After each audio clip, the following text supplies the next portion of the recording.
My name is Esther Nyapendi, and I work with Women of Uganda Network as the technical support officer.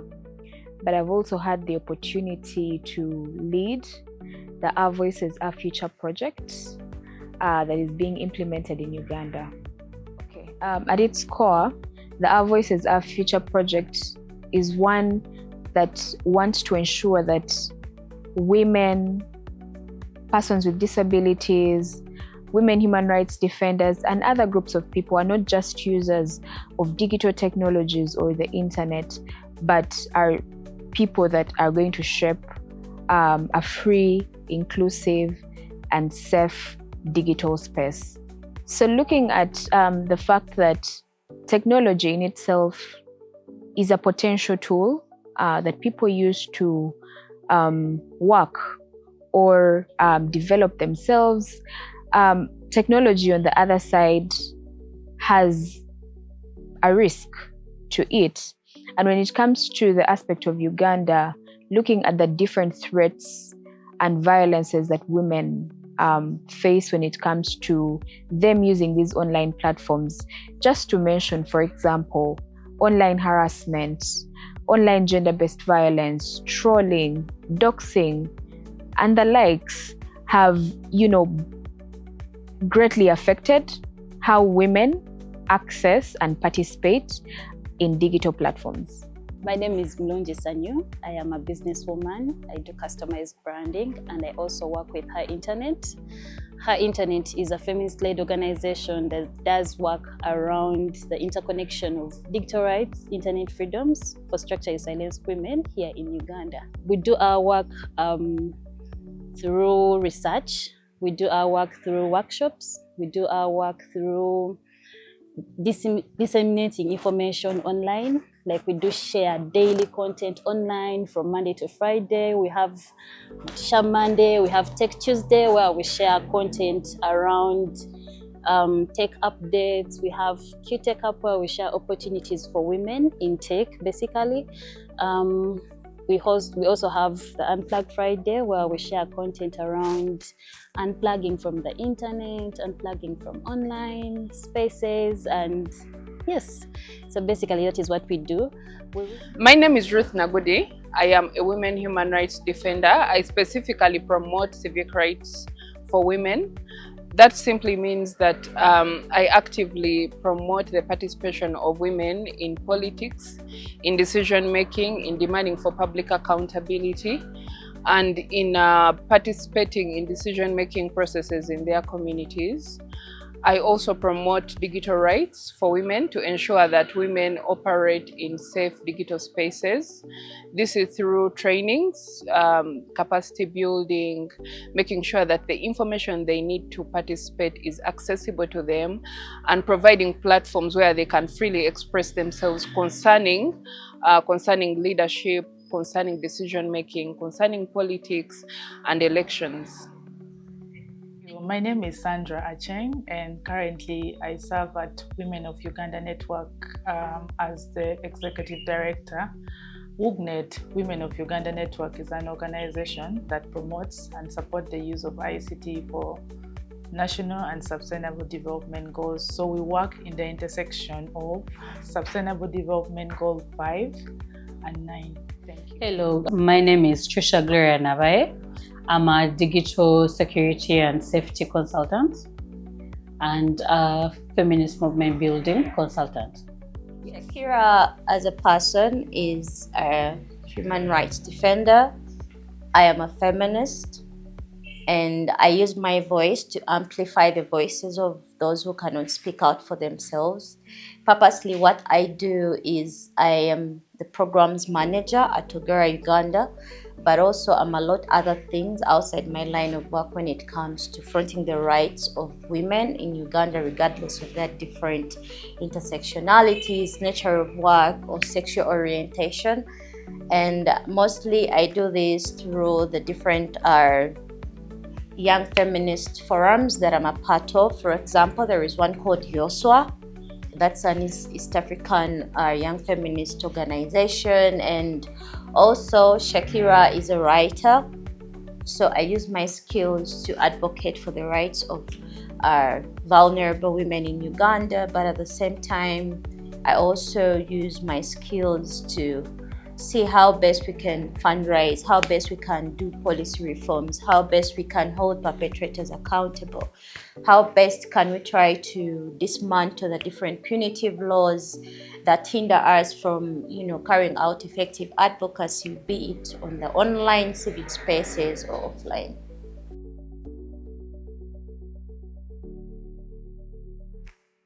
Some of the achievements which have greatly impacted the work that the Our Voices, Our Future project has done is around building capacity of women and girls, not only in the urban areas, but in the peri-urban areas and also in the rural areas. And we have built capacity on digital security, on physical security, majorly because of the fact that there is a really thin line between the violence that happens offline and that happens online. But also speaking on the fact that we have done a lot of research when it comes to issues around the internet, digital rights, gendered policies. All those have been able to inform the advocacy that we do. But also speaking of the fact that we have done a lot of policy advocacy with different government institutions and regulators. For example, UCC, NITA Uganda, all these have been able to, come together as a collective so that we are able to nurture a digital space where women and girls can be able to enjoy.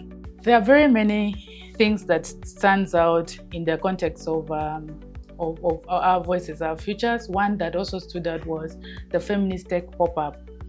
That was a very good initiative because it was able to bring together over, I think, 2,000 individuals who are able to come together and also learn about what are the tech or feminist tech innovations that activists, structurally silenced women are able to bring together to be able to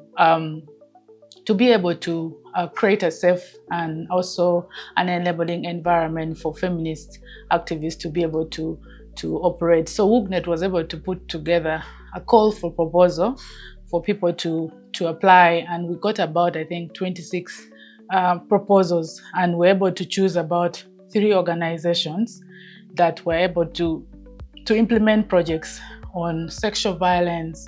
They were able to implement projects on menstrual health.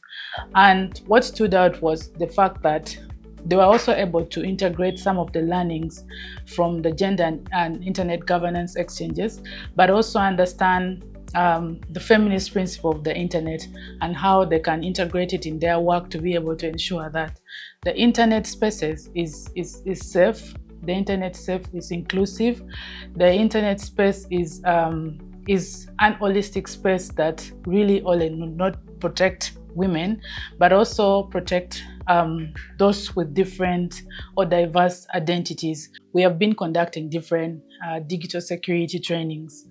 And what stood out is that from 2021 coming to 2022, now we were able to see that if we focus on only digital security, because abuse, threats, and harassment do not only happen onto the digital spaces. This will also translate or change or come onto the physical spaces. Imagine I'm using my laptop right now. I've stepped out. Now this is the digital space that I've left. I'm moving on, but there are those who are able to surveil me. There are those who are able to spy on me.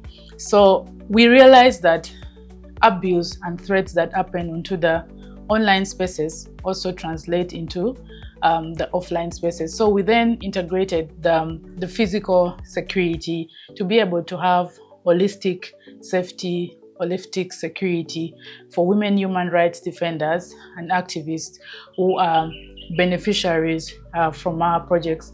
So we have been able to conduct different capacity building trainings in different parts of Uganda, from Gulu, from Umbale, from Kampala, from Jinja. And last year we were able to conduct one in Umbale and then in Jinja. So we're able to bring together about more than 50 women human rights defenders. And what was unique about it was that we're able to put out a public call, for people to be able to have an opportunity and not restrict ourselves to all the Ugnet members. So people applied and were able to build capacity for feminists and activists to be able to safely, securely organize, as also the space keeps shrinking for feminists to organize both online and offline. And yeah, we have come to the end of OVOC. This is our last year, and we are really excited to see what we are coming up as a magazine, to see some of the voices, to see some of the impact stories and how they have been able to really counter the backlash, the threats, the abuse, using storytelling, using media, using feminist organizing, using also feminist movement, using also social media as a tool to counter some of the abuse, threats, gender disinformation, surveillance, so that we create a safe and secure space for all. Thank you. Experiences that women have shared in the networks or different networks that we work with at High Internet. So for me, it's not about just the threats that keep coming up because of someone's gender online, but the impact that it has to carry on into someone's life, even after moving away from the digital threats or the intimate sharing of images or body shaming, just moving away from that time period, but then moving forward, that impact that moves with you, with your lifetime, or that digital footprint that is created on the internet that you have to move with. So for me, that is something that really stands out for me when we talk about online gender-based violence. Yes, I personally have received digital threats online or gender-based violence. But I would like to share an example from someone I know that I think we all know. It's funny how in Uganda we have now normalized online gender-based violence.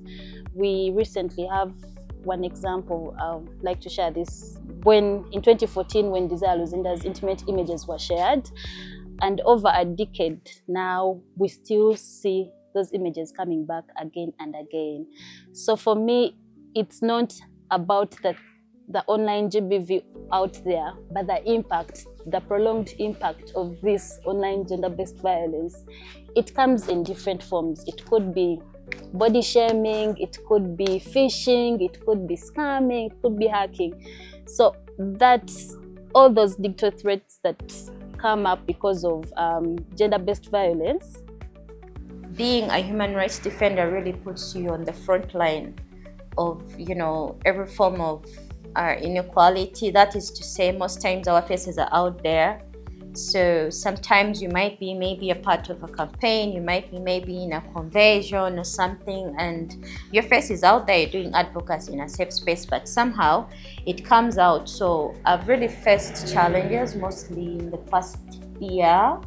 Especially that's the most current one, where I was physically attacked, at my former rental. And this came about due to the fact that some of these community members live within the areas we also reside from.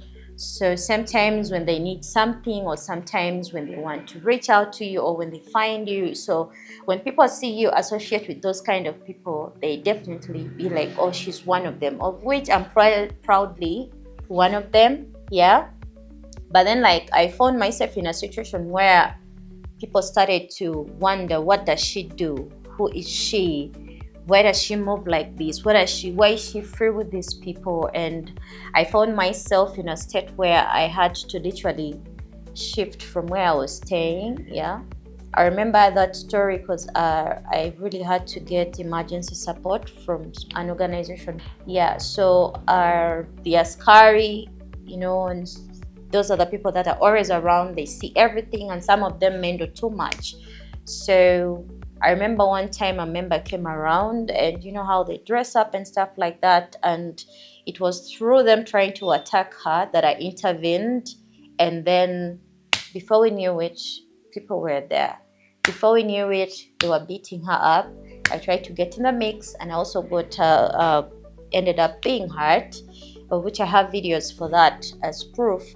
So I found myself in a state of fear, because the whole neighborhood got to know, oh, she works for this kind of people, or I think she also does that. So I reached a point of being in a state of, that uncertainty, that anxiety, and, thinking that whenever someone comes around here, those people are going to come back and do the same exact thing they did before.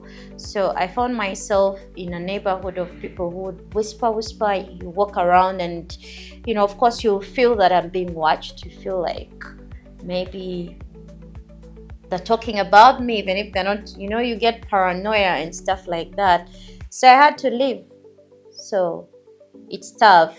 Even when it comes to your day-to-day life, it affects you in a way.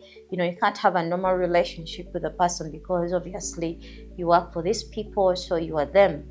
And I would proudly say I am them, But then it affects you in a way that you always have to explain yourself,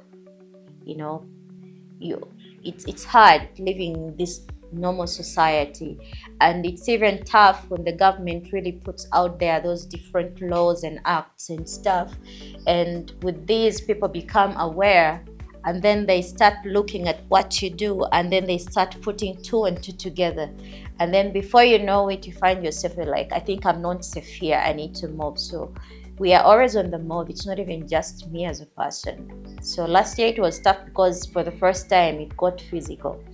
And also I found myself in a state, I'm no longer active on Facebook because, with Facebook, my line of work, most of the time when the organization posts something, of course, they tag you or, something like that and all. So like people end up putting two and two together. So from social media, from the organizational pages to your own pages, to you as a person. So I felt it was too overwhelming, and I found myself in a state of, these are people that I know. Most of these people I've known through school, I've known through the hood where we stay, and like people just see you as that kind of person. So I reached a point and I said, I think Facebook is not for me, and I left it alone. So, and you even realize other social media sites that I use, for example, Instagram, my page is in private. It only has those people that I feel I'm safe enough. Because sometimes when we are a part of different conventions, for example, last year I was a part of a WID, and we were under a certain section, and with our advocacy, the umbrellas and all of that. And I felt like this was a very nice spot for me, and I felt like I needed to share what I did that side on my page. So I cannot put my page public because I'm like, what happened? The other side comes following me here. So we live in that state all the time. This whole thing doesn't just happen to us, like as women human rights defenders as a person. Like it trickles down to where you work from, who you work with, and I'm literally speaking for the rest because this is what is happening. We are doing a lot of relocations. We are losing out on very important persons in our lives because of the narrative. We are changing offices on and now. We are losing our identities as people outside activism, and that is tough. You can't freely be out there and it doesn't follow you. And then like I've seen most of my colleagues being beaten to the point that one of them almost lost an eye.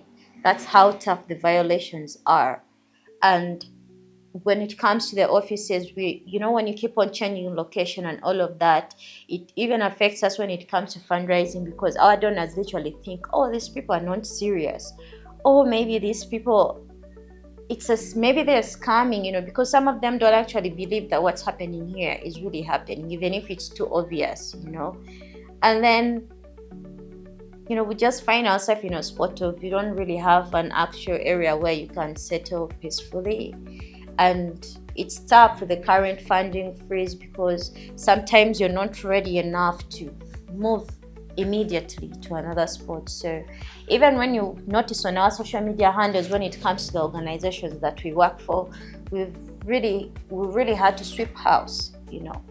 We had to take away most of the most important aspects of our work throughout the years so that we can fit in, which I think we do not really need to shrink ourselves for others to see us for who we are, or to appreciate the work that we do for vulnerable women out there, because I think that's a basic human right. It's the right to speak up, freedom of expression and all of that.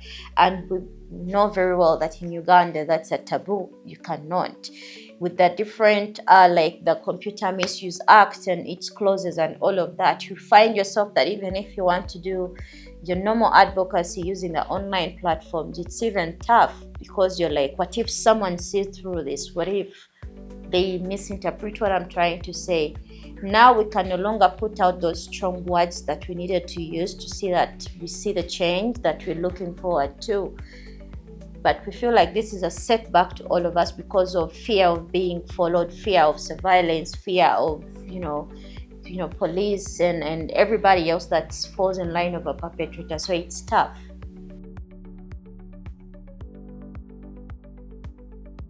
So digital surveillance really is a technology-based practice of monitoring, tracking, and analyzing information and data.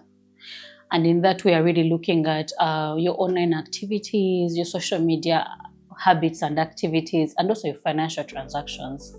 So at the heart of digital surveillance really is understanding the nuance of how people do life online and also in the digital spaces. Yeah, and it's usually done by governments. I'll speak for two. One, location tracking, and then interceptions of communications. Under location tracking, we really have, geofencing, where they zero down on what locations are you having conversations or even social media activities from. We also have Wi-Fi monitoring, with the realities of how mobile networks and governments work, particularly in Uganda. It's quite easy to, understand your nuance and how you're doing things online through your phone and your internet. So that's really location tracking, so we can find out where you are, even through GPS. Then the other one that we have interceptions of communications, where security personnel or even of the state listens in to your communications on what you're having, what you're talking about, where you're going, and so they know what is happening both online and in your mobile phone. Yeah. The examples I can share are mainly personal in the area of our work as Women Lens Africa. The example of censorship is whereby, considering the political environment we are in, people are cautious about who they support, what will that look like, how will that reflect on you concerning government or as a civil society. So you find that you're censoring yourself about the kind of women you associate with. There are women who have been tagged as anti-government or anti-Ugandan because of them demanding for accountability from the leaders, because of them talking about corruption, because of them talking about the different things, there's public service delivery, how bad it is or how good it is.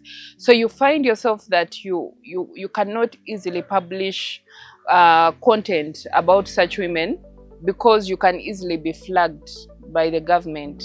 And this is mainly because of the political environment that we are in right now. When it comes to resilience, you just have to find a way of dealing with these women, despite their there are thoughts that sometimes may come off as anti-government, despite their views and perspectives that may come out as that.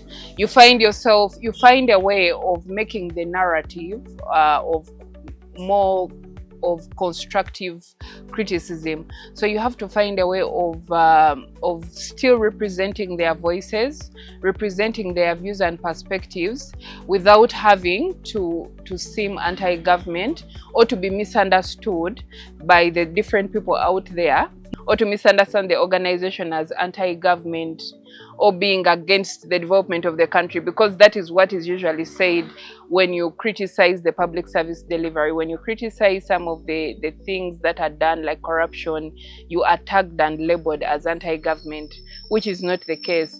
So the resilience, the way to be resilient is to come up with a narrative that can clearly demonstrate constructive criticism, and also a narrative that provides solutions rather than criticism.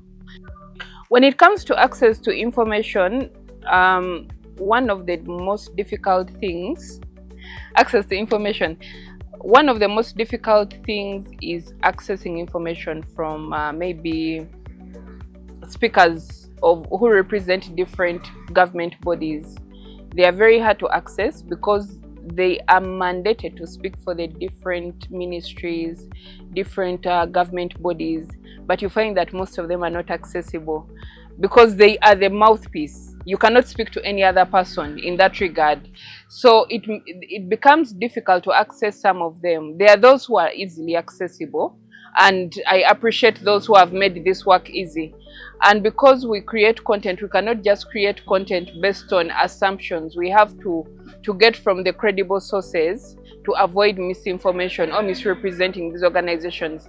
But it becomes difficult when these people are inaccessible, or they cannot provide you with some of the information you want, some of the reports you need to back up the content that you're creating. Because as an organization that creates content that basically provides information to women, that provides information to enable their active participation in politics, in elections, in demanding for accountability, it becomes very difficult to furnish them with information that is factual, that is well researched, and information that comes from the government bodies if we cannot have access to it in time, especially at a time like this. If you don't get the information, you cannot furnish the women with it. So that makes the work a bit difficult, or it slows down the work, or it makes the working relationship with our people very difficult. I think it's in the word silencing. I mean, if I'm being followed and if I'm being targeted and if I'm being surveilled, the last thing you want to do is put yourself in harm's way. Also, it's a constant living in fear of what is coming for you, even that you do not know. So it makes work hard. It makes organizing hard, it makes advocacy hard, because at any point you can disappear. Also, what I have found to happen is, even when you organize, you cannot report in real time. What we found is that for some activities, particularly for key population entities and structurally silenced women, you've got to post either the day after engagements have happened. You've got to remove location.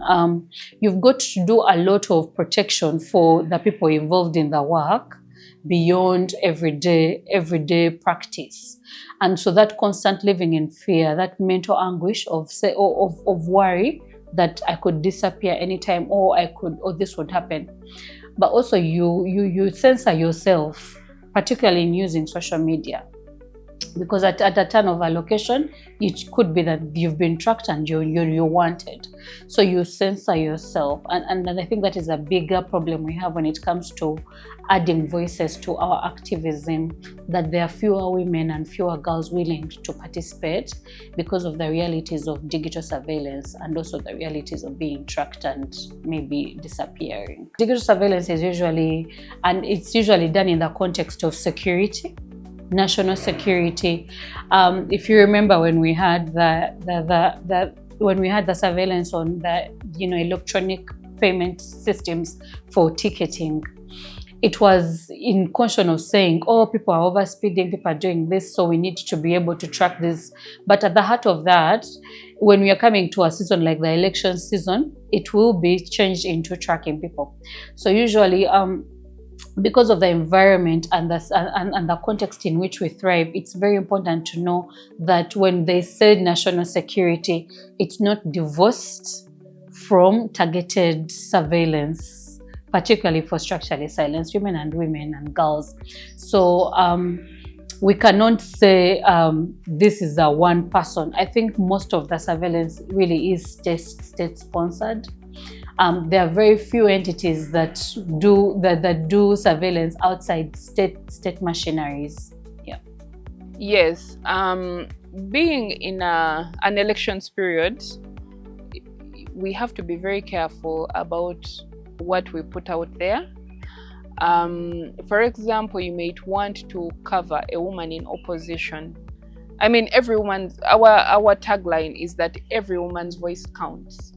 By saying that every woman's voice counts, we mean that every woman's priority, every woman's development need should be represented in the final decision making that the government is making, that the local council leaders are making, that the community leaders are making. So we believe that every woman's need should be included in these decisions.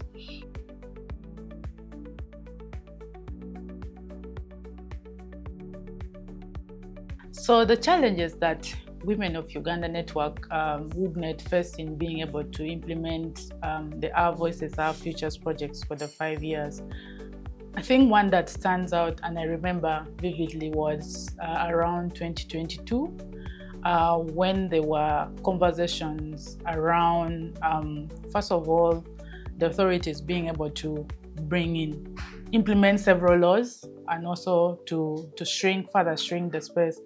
And one was the Anti-Homosexuality Act, whereby they were talking about put organizations and listing organizations, spying on organizations that are doing work with especially women's rights organizations. So one of the challenges as WUGNET that we face is the shrinking civic space that continues to further shrink, and also this is because of some of the legal and also some of the administrative restrictions that were used to really suppress feminist organizing online. And then what also was challenging was during the time of our implementation, especially from 2021, was a time when Uganda was also going in elections. So, and then internet was shut down, some people prefer to call it network disruption. So when the internet was shut down, this was a project that we just started, and also being able to organize online was difficult. Being able to convene online was difficult as feminists, but also the fact that when internet is shut down, women face a double burden, because first, being able to be denied to access the internet, maybe to have a meeting, to submit that proposal, to use it for education, to organize meetings that is of importance for activists. So also when internet is restored, there are other human impacts besides the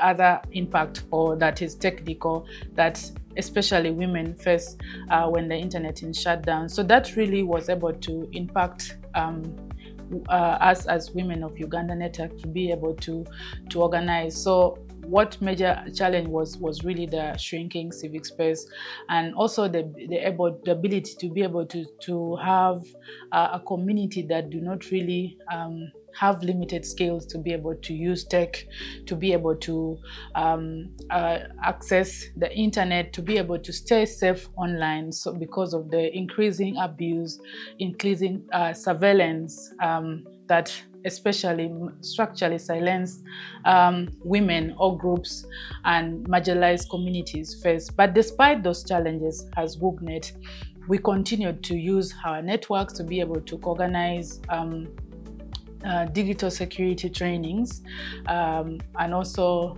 digital literacy to ensure that as we are now near towards elections. Interestingly, the project also ends at a time whereby also we are going to election to see how do we keep safe online, you know, how do we when the internet shut down, what are the circumvention mechanism that women can actually keep safe online?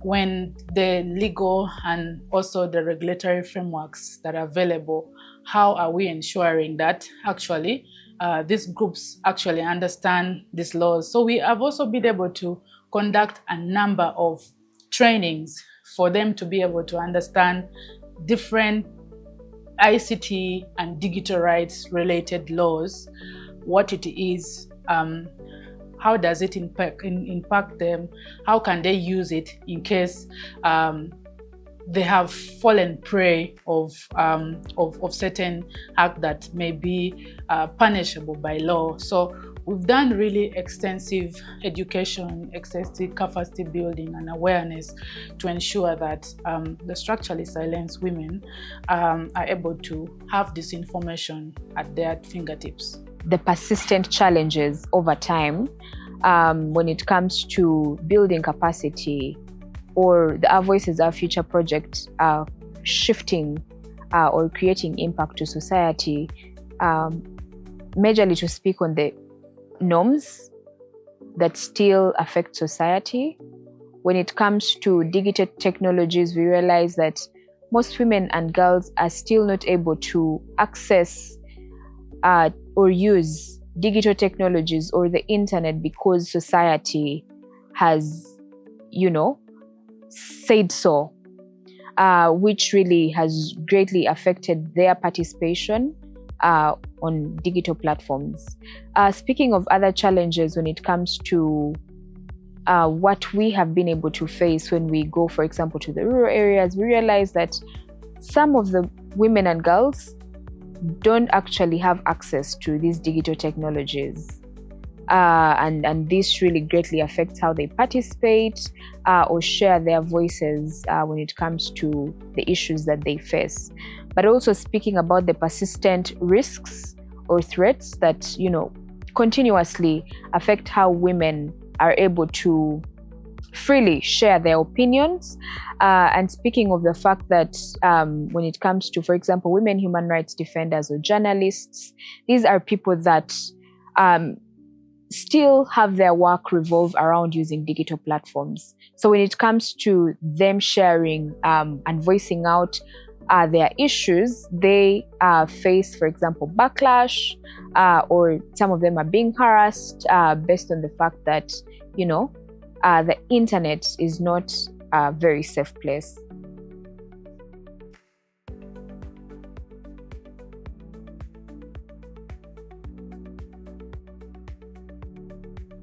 I think one message I would give for girls and women that are constantly joining and navigating online spaces would be that there is pushback. But against such pushback, we must equally push back. And what does pushback mean is that as violence, as technology-facilitated gender-based violence increases, as digital surveillance increases, we must fortify ourselves to say this is how we protect each other. There is strength in our solidarity coming together to say, how are we protecting ourselves? Who are we reporting to? Use Telegram, use Signal. Those are some of the protected apps that you can use, particularly in the work that we are doing.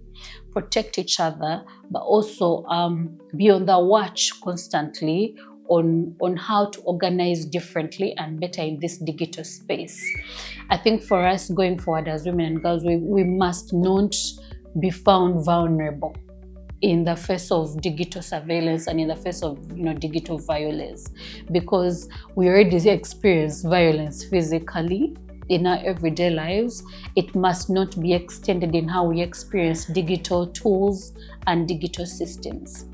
And so for me to you is take that digital safety training class, get allies within that space, build networks that are fortified and secure, so that as we do this work, we do not lose ourselves or lose each other in doing this work. I would like to remind you that online spaces are for all of us. It is a level playing ground, depending on how you look at it. If you look at the online space as a space whereby you're a victim, you're going to continue being a victim. But if you determine to look at it as a space where you can benefit, you're going to use it that way. So how we perceive online spaces and what we use them for entirely depends on what we want to achieve from them. Do not be discouraged by negative comments. Do not be discouraged by people who use them for negative purposes. There will always be those people in society. But what I can tell you is that online spaces are here to stay, and it is up to you to determine how you benefit from them. Do not give up.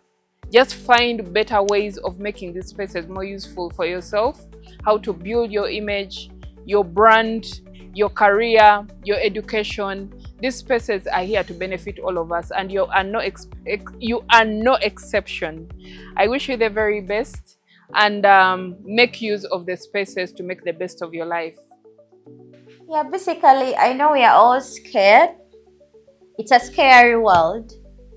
But at the end of the day, when you have a goal in life, being a human rights defender is not a job.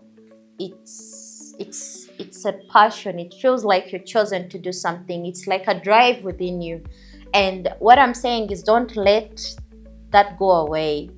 Let that be a force to keep you moving forward.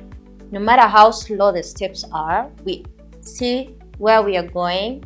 There is a lighthouse at the end of the tunnel. So let's just keep going. Let's keep fighting. Let's keep doing what we do best. Collectively, we shall be able to dismantle the different limitations that hinder every woman in her aspect, identity, nature of work, nationality, in being able to enjoy their rights as human beings. Please know that you are not alone, and whatever happened to you was not your fault. Take your time to heal and reach out to initiatives like Her Internet, Wognet, because these initiatives know what it feels to be targeted online and how you can navigate this safely. Thank you.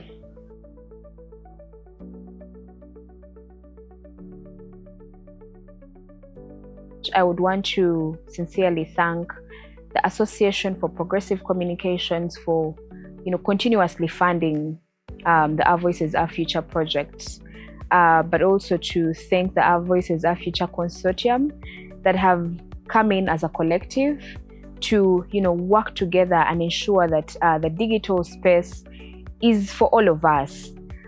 And just to say that we all must work together to, ensure that the digital space is safe, it's a secure and a just environment where all women and girls can actively use and participate. And to the women human rights defenders, the persons with disabilities, feminists, I would want to encourage you to continuously organize and amplify the voices of the communities that we work with. And for the advocates and activists, keep demanding for accountability and change so that we ensure that no one is left behind. So one message I would like to share to especially Association for Progressive Communications is the fact that I think for me, through the consortium, we have been able to work with different partners, queer, women and all that, but we closely collaborated with APC as one of the main lead consortium partners. And for me, it really made me understand and also made me realize what does it mean when we talk about feminists working together. It was one of the most interesting, one of the most relaxed, one of the most flexible projects that as Women of Uganda Network, we have been able to do. People like Sheena were really amazing. You know, you ask for support. You even act to the extent that you say, oh, we want to implement this, but we do not have maybe enough budget for it. So I really want to shout out to all the team that was able to work under APC for all the support, the financial support, the collaboration, and also Our Voices, Our Futures was not just a project, you know, it was able to give opportunities to several WUGNET staff to be able to attend the feminist internet exchanges that has really been able to build capacity of different WUGNET staff to be able to understand also the intersection of feminism and internet. And that has also been able to impact the implementation of work. And for me, that I call a project that is not just impactful, but a project that is also fun, a project that prioritizes the futures of the organization as a whole. So I would like to encourage all of you, our partners that we worked with in Uganda, that were beneficiaries in this project, that let's continue to collaborate. Let's ensure that we speak out voices.